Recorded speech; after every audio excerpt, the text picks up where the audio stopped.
Barakatah Yahweh, Barakatah Yahweh Shah, all praise to Yahweh Bashem Yahweh Shah. Now, these these people's face is priceless. Because when you think about Proverbs 126, when the Most High say, he say,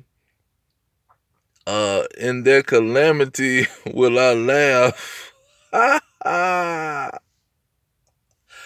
Hey, the Most High got amazing personality and amazing sense of humor. Because the average man in America and the average Israelite man, that's pretty much the 2/3. These Negroes, you couldn't put no information inside their head. You can't get them to worry about nothing. I was telling people, I say, if you told the average 2/3 Negro, that's a straight up, you know what?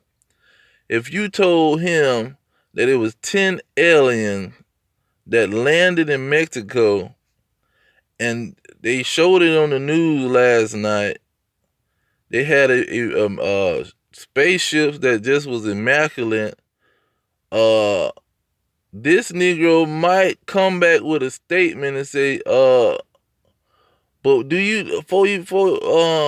did you hear about the game that was coming on last night, or the game that's finna come on tomorrow between such and such and such and such? That's how brain dead these Negroes is. If you told these 2/3 Negroes that the sky had balls of fire coming out of it in a certain area, these Negroes might say, man, they might go straight. I'm talking about straight to the sports. They might go over what you said, or they might respond and say, for real. Then they might say, you know what, man, I really think that LeBron James gonna get the MVP this year. That's how these Negroes and these people, men in America, pretty much and in the world, they mind is glued to this dang on sports.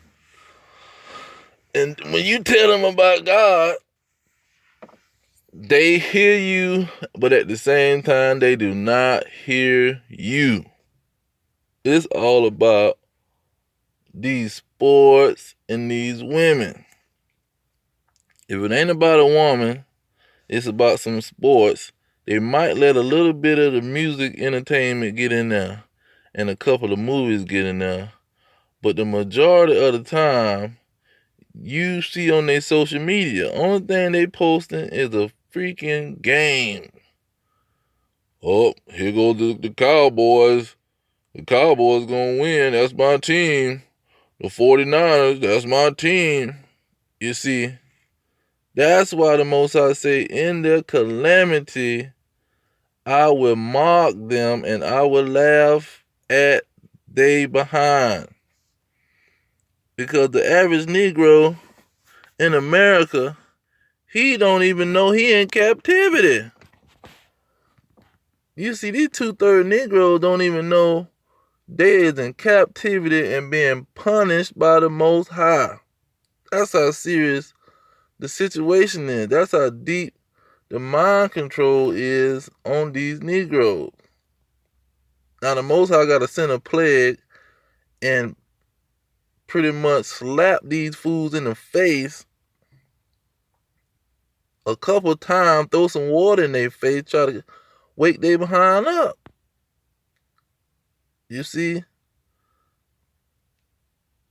And you can look at Jacob on the left and Esau on the right. Now, how Stephen A. be acting now, you might can say he might be a Edomite, a chocolate Edomite, how he act, you know. But just for edification, Jacob on the left, he looked more concerned than Esau on the right. Because Esau on the right really don't care about no freaking game. He just getting him a job. He talking about the game, but he can't play the game. And he ain't never really probably played the game at a level that it made any sense. And he know the purpose of the game. Now, on the left, this Negro, he trying to get him a paycheck. But if he wasn't getting that paycheck and he was a average Negro working at McDonald's, he would be on the game. Concerned about this thing. They canceling the game. Oh, man, ain't no game going to be on. I want to see the New York Knicks play. What's going on, man? You know, he said he is afraid. Oh, man. Well, let me get this Proverbs, man, because, see, these Negroes and people is too funny. They are too funny. Now, I'm going to get Proverbs first, and then I'm going to come back to this Jeremiah 30. Because, boy, these people are too funny to me. Now, let's get to 26.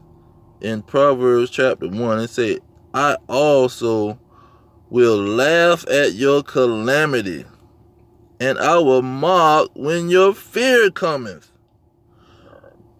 Going down to 27. When your fear cometh as a desolation, and your destruction cometh as a whirlwind, when distress and anguish come upon you. Going to 28. Then shall they call upon me, but I will not answer. They shall seek me early, but they shall not find me. For that they hated knowledge and did not choose the fear of the Lord. You see, they didn't choose to fear the Lord when it was time to fear the Lord. They want to worry about a freaking basketball game. They want to worry about a freaking baseball, football, soccer, any other kind of game. That's what they want to worry about. But when the Lord was showing signs that he was getting ready to do something, when he got the prophets on the corner, because in the first beginning of it say, the wisdom cry out in the streets. When he had his voice crying out in the streets, an average 2/3 Negro wasn't trying to hear it. He was running his mouth talking about these people on the corner, man. Y'all need to go out and feed somebody. Y'all need to go out and do something. Why y'all on the corner talking about y'all warning somebody? Y'all need to go do this and y'all need to go do that. You see, he listening to Esau on the TV talking about the prophets of doom. Don't worry about anything. The prophets of doom, they're just overreacting. They need to be optimistic and not pessimistic, and they need to cheer up, and nothing's gonna happen. We're doing the best. We got the best water and the best air. We got the best economy, man. What's going on? Why are they even worried? What's wrong with these guys? You see, the average man in America running his mouth and ain't trying to consider what the Lord, the fear of the Lord is bringing forth. Because the prophets who they calling the prophets of doom, the only reason they on the corner and the only reason they prophesying is because they have chose the fear of the Lord. You see, that's why. Now, when you go to Jeremiah 30, verse 23 and 24, he say, behold, the whirlwind of the Lord goeth forth with fury, a continuing whirlwind. It shall fall with pain upon the head of the wicked. The fierce anger of the Lord shall not return until he have done it, and until he have performed the intent of his heart. And in the latter days ye shall consider it. You see, that's where he hit, what was that, Tennessee?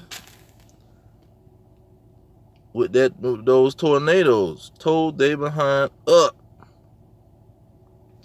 And he done hit America with many hurricanes. Now, the prophets come out and try to give the fear of the Lord to these people, but they don't want to listen.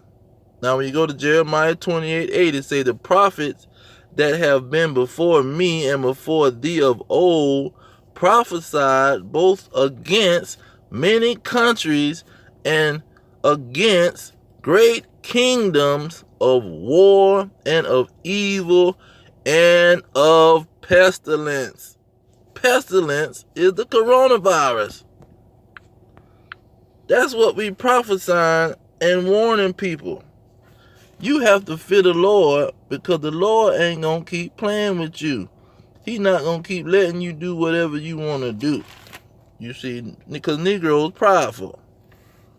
Negroes got a lot of pride in them, especially the 2/3. They so prideful, they thinking that the Lord ain't going to spring into action when he done created the world. They listening to Esau and the so-called white man telling them there is no God. You see, because he the fool. See, the fool saying they heart that it ain't no God, because he is the fool. He trusting his riches, thinking that's going to save him. You see, ain't nothing going to save you. The Lord can send a plague like he did in Egypt and shut you down. You see what I'm saying? He ain't got to play with you. And see, a lot of people, they want to downplay the situation and say, well, you know, we gonna just isolate everybody, and then in a few months, a little bit of time, everything will go back to normal. You don't know what's gonna go back to normal. You looking at history, trying to compare what happened in the past to now. But you're not going back in history and seeing how God sent plagues to destroy kingdoms where they didn't rise again. That plague, the 10 plagues when they hit Egypt, they didn't 3 years later go back to normal. You know, they didn't go back to normal. When the children of Israel left Egypt, Egypt failed and became a desolation. Now, when you go to Psalms 111, verse 10, this is what King Solomon was bringing out in chapter 1 of Proverbs. Psalms 111, verse 10, it says, the fear of the Lord is the beginning of wisdom. That's when you get to the beginning. That's when you start to become wise. When you start fearing the creator of all things, then your mind click on and you become wise. Because before then, if you stuck in your pride and you ain't fearing the Lord, and you going about your day, and the Lord ain't on your mind on what kind of move he making to the right or to the left, or when he gonna spring into action, you got to be the dumbest fool on the scene. Now, when you get that fear, then you're gonna become wise, but the wisdom that you're gonna have to have, you're gonna have to put that into action. That's why right after that it say, a good understanding have all they that do his commandments. So first you fear the Lord. Then that fear is going to prompt you to spring into action to obey the Lord. Now you got to do what the Lord wants you to do. You got to do his will. And his will is his commandments. You see? But these people, They listening to they God. That's who they listening to. See, they don't want to listen to the God, the real God, and fear Him. They want to listen to a man that ain't got no credibility. You see, these Hebrew scriptures got credibility. Ain't nobody can come to you and say this didn't happen. You see, every religious organization know about Daniel, the prophet Daniel, and they can tell you that dream that he had with those kingdoms, they was in perfect order.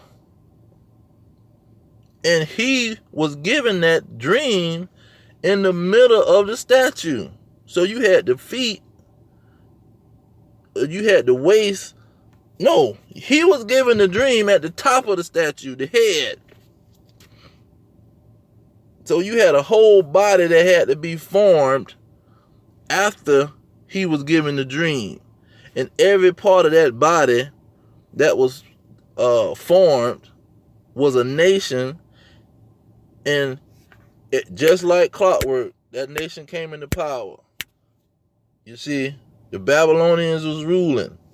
Here come the Medes and the Persians. The Persians got the kingdom. When the Persians got the kingdom, here come these Edomites. Because this is their time to rule mainly. And so everything came to pass just how he said it. He got the credibility. A red dragon who only thing he know how to do is open up somebody's body and put them back together, you know, maybe bring them back to life on a freaking hospital table, you know, or create an atomic bomb or fly his behind up there in outer space where he don't belong. He don't got no credibility on what's gonna happen tomorrow. He might can bring you back, resuscitate you. You know, he can't bring a life into the picture. He just resuscitates you and maybe set up a life, make a test tube baby, you know, that kind of stuff. Maybe clone an animal. You just doing a GMO, genetically modifying the situation at the most. But this man ain't got no power. And the Lord raised him up to a certain status anyway. But you got these Negroes worshiping these people like they God and listening to their philosophy. The women listening to the feminist movement. The feminist movement is all about destroying God. Don't listen to God. Whatever he got to say about you and women, that's a lie. Some man made that up. That wasn't God talking. That was some man made that up. When this Hebrew scriptures and the Greek scriptures got all credibility. He gave his word unto Jacob and his statutes and judgments to Israel. He gave it to them because they was going to be the rulers of this earth. So he gave them the word. It wasn't going to go to everybody. Yo stinking pork chop eating pastor, he wasn't going to get the word. You see? He is not going to get the word. Now I'm going to finish on that who was given the word so you'll know it ain't given to your pastor or to these Edomites or to these Moabites, anybody else. It's given to the children of Israel who is in captivity and who have the fear of the Lord to be able to keep his commandments and have his commandments in their mind and have the faith of his son, Yahushua. That's who's going to be able to break this word down and have this word to give out. When you go to Psalms 147, I'm going to read 18 down to 20. He sendeth out his word and melteth them. He caused his wind to blow and the waters flow. Because you can compare the waters with the word. His word is going to flow. He showeth his word unto Jacob, his statutes and judgments unto Israel. He have not dealt so with any nation. And as for his judgments, they have not known them. No other nation went into captivity, so they don't know nothing. They don't know nothing about what God did and what he gonna do, because it ain't never happened to them. You see? And he never gave the word to them. He gave the word to the children of Israel. When the children of Israel went into captivity, what was the first thing they was having in their lap was a Bible. The slave master every Sunday pushing the Bible on them. They have to change the Bible up. Oh, we know this day word and everything because it was given to them, but we gonna make a slave Bible. We gonna try to take some verses out of there and confuse them a little bit. But even in the mix of that confusion, we was singing and we knew who the heck we was. You see? Let me add this on in there because everybody need to know this one. Psalms 137 verse 3. Psalm 137 verse 3. He say, for they that carried us away captive into slavery required of us a song, and they that wasted us required of us mirth, saying, sing us one of them songs of Zion. That's what the slave master was saying. And we know who the slave master was, because in verse 7 say, remember, O Lord, the children of Edom. He thanking Edomites. That's who put us in captivity. That's who got us in captivity, playing basketball, baseball, soccer. That's the only reason for the sport. The sport was there letting everybody know that these are my children. That's why you watching my children. That's why you concerned and want to watch a basketball or a football. Because my children are the greatest people. They have the greatest DNA. I created them to be my witness, to let you know there is a God. And I had chosen people, and these people better than all y'all. That's my witnesses. That's what Isaiah 43 was all about. I have a chosen people. I've chosen Jacob and Israel, and these people are greater than all y'all. Go get your witness and say who your God did. That's what he told them. Go, all these other nations, y'all go get y'all peoples and bring them and compare them to my people. And just like in football and basketball, you compare them to my people and watch how my people dust them off. Watch how my people dog them out. Watch how my people make them look bad on the basketball court. They fumbling and bumbling. Allen Iverson crossing them over. Michael Jordan fade away on them. LeBron James dunking on them. Let you bring your people and see what they gonna do. They ain't gonna do nothing. Especially you darn red dragon Edomites in Babylon the Great. You ain't do nothing. Man, if you watch a girl basketball game like a North Dakota, South Dakota, them people couldn't even make a point. They throwing the ball over the goal and everything. Grown behind people. So the children of Israel is being rescued. That's what's going on. That's why the game is stopped, you idiots.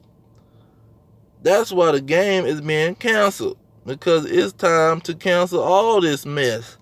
Because the children of Israel is finna rule this earth. And they gonna be calling the shots. Ain't gonna be no, the governments is, they're calling the shots. No, it's finna be the children of Israel calling the shots. Them Negroes on that basketball court, that's gonna be calling the shots. Them Negroes on that football field, that's who's gonna be calling the shots. But all praise to Yahweh Ba'Shem Yahweh Shah, Ba'Shem Kakadash. Double honor to the elders pushing the truth. Peace to the elect. Death to America. Death to these red dragons. Shalom.